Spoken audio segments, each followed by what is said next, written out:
নমস্কার। আজকে রান্নার একটি ভ্লগে আপনাদের সকলকে স্বাগত। তো আমি আজকে যা রান্না করব সেটাই আমি শেয়ার করছি। তো আজকে নিয়ে এসেছি আজকে বাজার থেকে ছোট ছোট ইলিশ মাছ। ইলিশ মাছগুলো বেশি বড় না, ছোট, কিন্তু খেতে বেশ ভালোই লাগে এগুলো। তো এটাই আমি রান্না করব, বেগুন দিয়ে ঝোল করব আমি আজকে। এটা কড়াইটা গরম হয়ে গেছে। সর্ষে বাটাতেও ভালো লাগে এই মাছটা। বেগুন দিয়ে পাতলা করে আজকে আমি মশলা বেশি না দিয়ে পাতলা করে আমি ঝোল করব।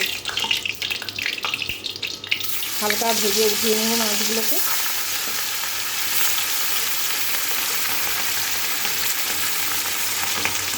এই মাছগুলো আবার ভাজা খেতেও ভালো লাগে। হালকা করে ভাজবো, বেশি ভাজবো না মাছটা।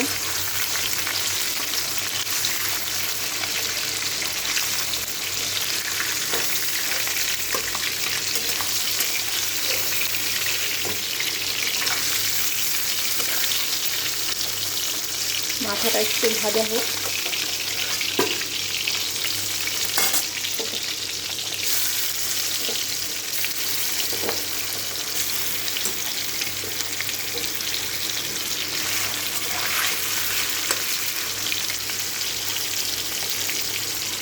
মাছগুলো ভাজা হোক, আমি এতক্ষণ মশলাটাও বেটে নিই। আমি জিরেটা বেটে নিয়েছি অলরেডি। এখন আমি এখানে লঙ্কা বাটবো আর একটু আদা, একদম হালকা পাতলা করে ঝোল করবো আজকে বেগুন দিয়ে। এই মাছের পাতলা ঝোলও ভালো লাগে। মশলাটা আমি বেটে নিই। বেগুনগুলো আমি কেটে নিয়েছি এভাবে ডুমো ডুমো করে। আর বেগুনগুলো এত ভালো, মানে সিজনের কালে ঠান্ডার দিনও এত ভালো বেগুন মানে পাওয়া যায় না। একদম বিকিনি বেগুনগুলোতে, একদম কচি।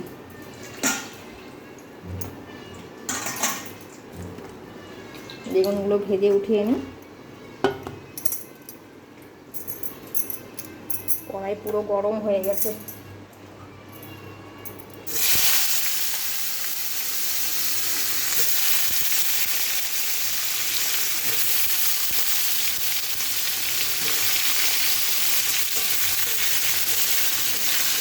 বেগুনগুলো ভাজা হোক, আর তারপর আমি এখানে আরেকটা তরকারি বসিয়ে দিই। কারণ এই ইলিশ মাছগুলো একদম ছোটো ছোটো, তো আমাদের বাড়িতে সবাই আবার ওই মাছ খেতে পারবে না। ওই জন্য এখানে ছোটো ছোটো একটা বাটা নিয়ে এসছে। বাটা মাছগুলো আমি সবজি দিয়ে করে দেবো। তো বাটা মাছটা আমি এখানে কড়াইতে বসিয়ে দিই, একদিকে হতে থাক।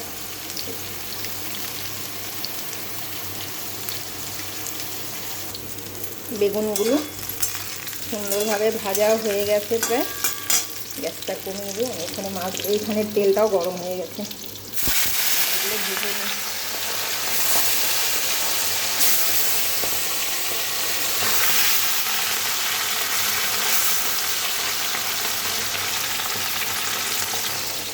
বেগুনটা উঠিয়ে দেবো।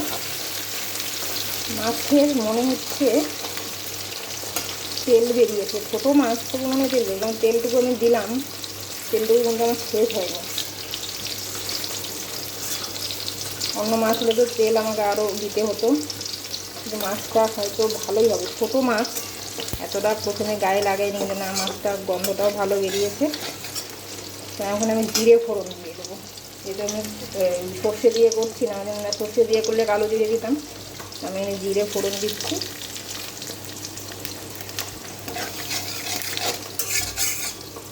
সর্ষের তেল দিয়েই করবো মাছটা, পরে দেবো তেলটা। মশলাগুলো দিয়ে নিই। জিরেটা হালকা লাল হয়ে যাক।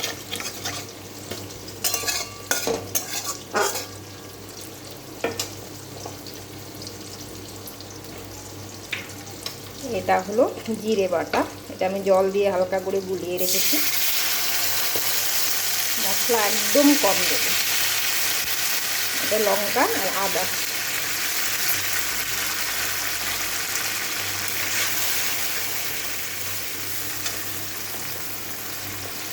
একটু করে জল দিয়ে দিই, এগুলো দিয়ে মশলাগুলো নষ্ট হবে। একটু ধুয়ে ধুয়ে একটু জল দিয়ে দিচ্ছি। মশলাগুলো ভালো করে ভাজা হোক। আমি কয়েকটা কাঁচা লঙ্কাও দিয়ে দিচ্ছি, কারণ আমাদের একটু ঝাল খেতে পছন্দ। ঝাল না হলে আবার বলবে তরকারিতে ঝাল হয় না। হালকা মশলা দিয়ে এটা আমি করবো আজকে। একটু লবণ দিয়ে দিই পরিমাণ মতো।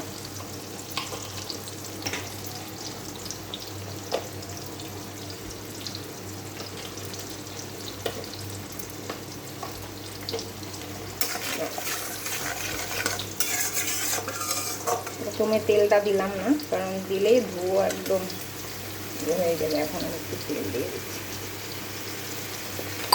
এখন মশলাটা ভালো করে কষাবো। এখানেও দেখুন অনেক থালার সাইডে অনেক তেল জমে গেছে মাছের। এই দেখুন, এগুলো তো সব যাবে, ওই জন্য বেশি এখানে আর অ্যাড করলাম না আমি। ভালো করে মশলা ভাজা হোক।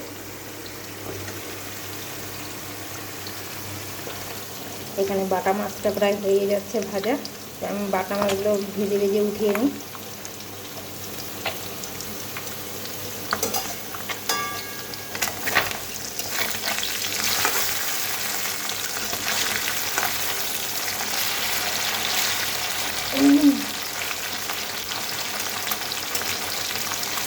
মাছগুলো ভেজে নিয়ে তারপর আমি সবজিগুলো কাটবো। হালকা করেই ভাজবো, বেশি করে ভাজবো না, মাছগুলো কড়া করে ভাজবো না।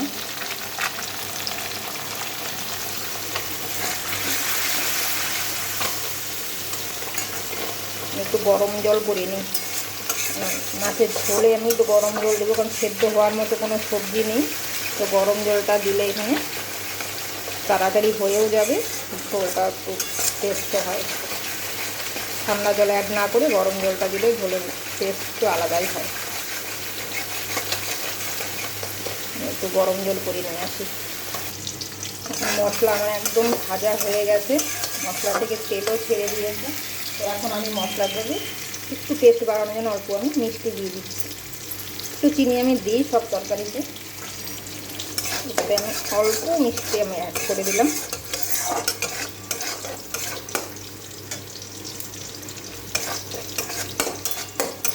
আচ্ছা, আমি আপনার কাছে ঝোল দিয়ে দেবো।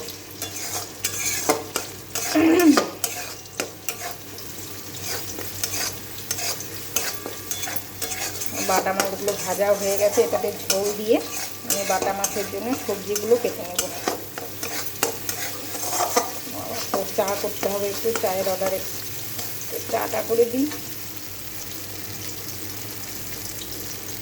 মশলা ভাজা হয়ে গেছে, আমি হালকা আবার জল দিলাম। মশলা একদম তেল ছেড়ে দিয়েছিল মশলা থেকে।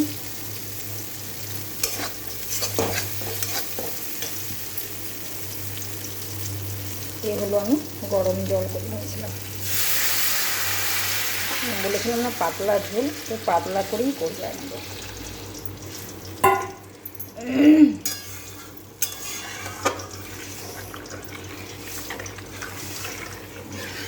ব্যাস, ঝোলটা এখন জাল হোক। বাটা মাছের জন্য আমি সবজিগুলো ততক্ষণ কেটে নিই। ঝোলটা একদম ভালো করে ফুটে এসছে, এখন আমি মাছগুলো দিয়ে দেবো। মাথাগুলো দিয়ে দিয়েছি আগেই, এখন আমি এক এক করে সব মাছগুলো দিয়ে দিচ্ছি। ভাঙার কোনো টেনশন নেই, এই জন্য এইভাবে একসঙ্গেই দিয়ে দিচ্ছি। ব্যাস, আর হালকা একটুখানি ঝোলটা জাল হবে, তারপর আমার রেডি তরকারি। এইখানে আমি বাটা মাছের জন্য সবজি কেটে রেখেছিলাম, তো সবজির সঙ্গে একসঙ্গে বেগুন দিলে গলে যাবে। বেগুনগুলো আমি হালকা করে ভেজে উঠিয়ে নেব।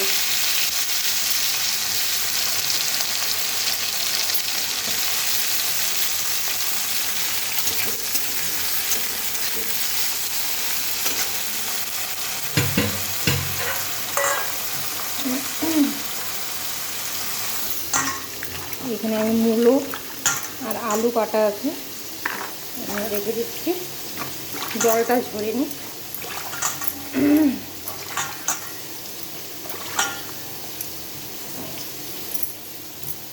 সেটা জল ঝরে নেবে।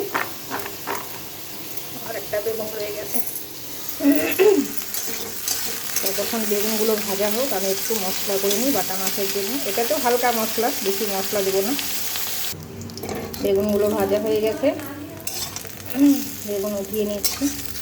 আর বেগুন একসঙ্গে সবজির মধ্যে দিলে বেগুন আর খুঁজে পাওয়া যাবে না, সেই জন্য আমি বেগুনগুলো আমি আগেই ভেজে উঠিয়ে নিলাম।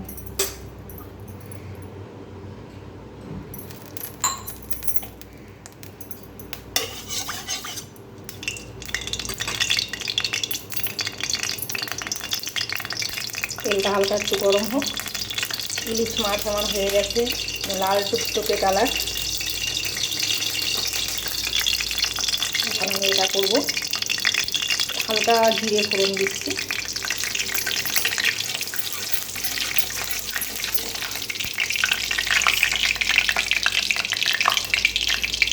এই আমার সবজিগুলো কাটা আছে। জিরেটা লালও হয় না তাড়াতাড়ি। তেলটা গরম হয়নি মনে হচ্ছে।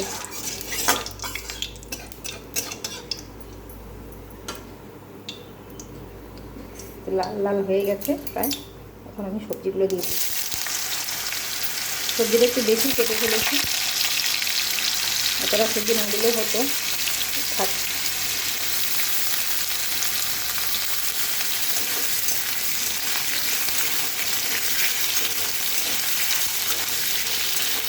সবজিটা হালকা ভাজা হবে, তারপরে আমি একটু পেঁয়াজ কুচিয়ে রেখেছি, সেটা আমি দেবো। আগে দিয়ে দিলে পেঁয়াজটা পুড়ে যাবে, সবজিগুলো আর ভাজাই হতে যাবে না।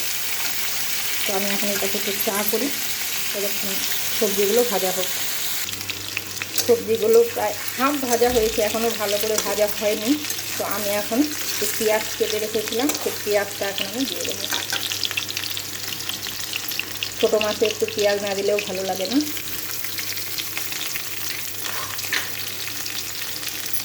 এখন আর একটু সবজি ভাজা হতে হতে পেঁয়াজগুলো ভাজা হয়ে যাবে।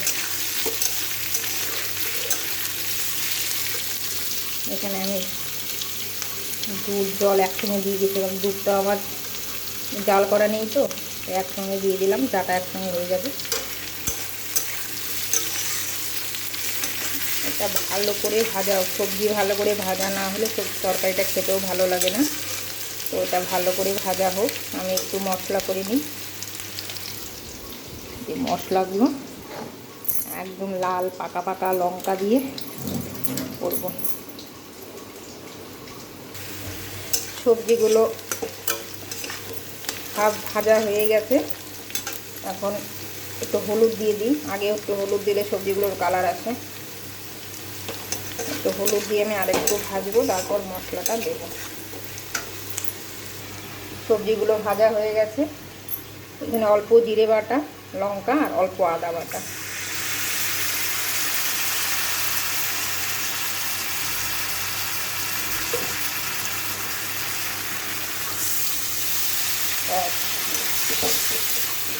মশলা আমি এখানে দিয়ে দিলাম, তাহলে একসঙ্গে সবজি টবজি সেদ্ধ হয়ে যাবে, মশলাগুলোও ভাজা হয়ে যাবে।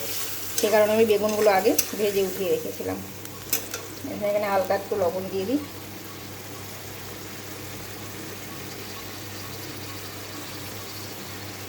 একটু হলুদ লাগবে। মশলা ভালো করে ভাজা হোক। এখন চাটা ছেঁকে দিয়ে আসি।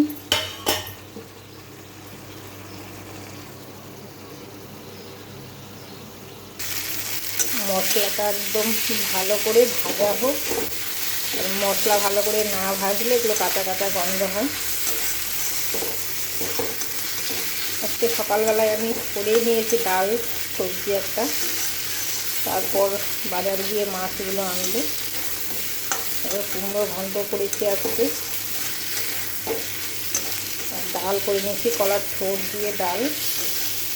এখানেই আছে সব, কুমড়োর ঘন্ট আছে, নিচে ডাল আছে। তো আজকে আর মাছগুলো পরে নিয়ে আসলো গিয়ে। গল্প করতে করতে আমার মশলাটাও ভাজা হয়ে গেল প্রায়। হাত নিয়ে এসছে। মশলা একটু ভালো করে ভেজে নিই। আর একটু মশলা একদম পুরোপুরি ভাজা হয়ে গেছে। এখন আমি তরকারিতে ঝোল দিয়ে দিচ্ছি। গরম জল করে রেখেছিলাম, সেই গরম জলটাই দিয়ে দিচ্ছি।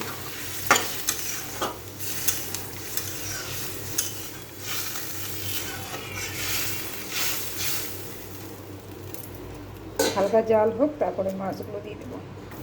ঝোলটা অনেকটা ফুটে এসছে। এখন আমি মাছ আর বেগুনগুলো যে আমি ভেজে রেখেছিলাম, ওগুলো আমি দিয়ে দিলাম। আর হালকা একটুখানি ফুটলে আমি এটা নামিয়ে নেব। একটু ধনে পাতা হলে খুব ভালো লাগতো, মানে আমি বলতেই ভুলে গেছি আজকে নিয়ে আসার কথা। আমাদের বড় বড় ধনে পাতা গাছ আছে, এগুলো আমার দিতে ইচ্ছা করে না। কী ধনে পাতা নাকি এগুলো, ওই জন্য আমি দিচ্ছিও না তরকারিতে। মাছের ঝোলটা ওদিকে হচ্ছে, তো হয়ে গেছে প্রায়। তো এখানে আমি সকালবেলা কলমির শাক নিয়েছিল, বাড়ির উপরে এসেছিলো, তো কলমির শাকগুলো বেছে রেখেছি। কলমির শাকগুলো এখন আমি ভাজা করবো। অনেকেই শাকের পাতা ঝোল খায়, তো আমি এটাকে শাক করবো, এই যে কলমির শাক। তো ভালো করে ধুবো, ধুয়ে তারপরে আমি কেটে নেবো।